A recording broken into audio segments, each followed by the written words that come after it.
নমস্কার বন্ধুরা, আজকে তোমাদের দেখাবো ঘরোয়া পদ্ধতিতে ডিম বাদে চাউমিন। আর এই চাউমিনটা হচ্ছে দুর্দান্ত লাগে খেতে। চলো শুরু করা যাক। আগে থাকতে আমি লবণ দিয়ে চাউমিনটা সিদ্ধ করে জলটা ঝরিয়ে ধুয়ে দিয়েছি। আর উপকরণ কি কি লাগবে তোমাদের একটুখানি দেখায়। আমার চাউমিনটা যেহেতু অল্প, এই কারণে নিচে 4টে লঙ্কা, 4-5টা পেঁয়াজ আর আলুটা কুচি করে নিচে তো লবণ দিয়ে একটুখানি জলটা ঝরে ধুয়েছি।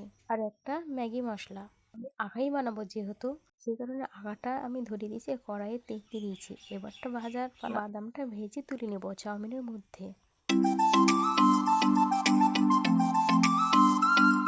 আর এখন দেব আলুটা তেলে।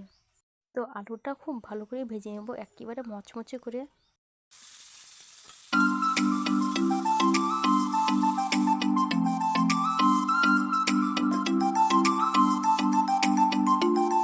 আলুটা আমার ভাজা হয়ে গেছে, এখন তুলে নিলাম চাউমিনের মধ্যে।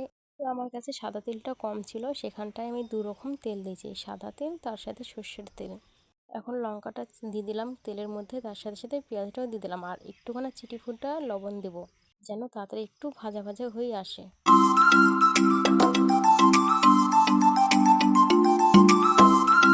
মোটামুটি পেঁয়াজটা আমার ভাজা হয়ে গেছে, এর মধ্যে দিয়ে দেবো লবণ আর হলুদ, ঠিক পরিমাণ মতন দিতে হবে। একটু নাড়াচাড়া করলাম, তার সাথে একটুখানি দিলাম সস আর হালকা মাত্র ম্যাগি মশলা দিয়ে এখন কষাতে থাকবো।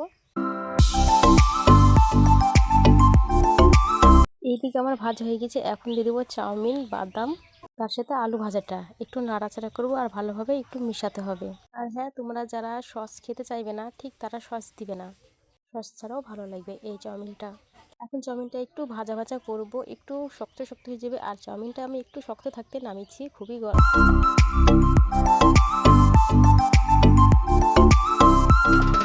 এখন আমি চাউমিনটা নামিয়ে ফেললাম।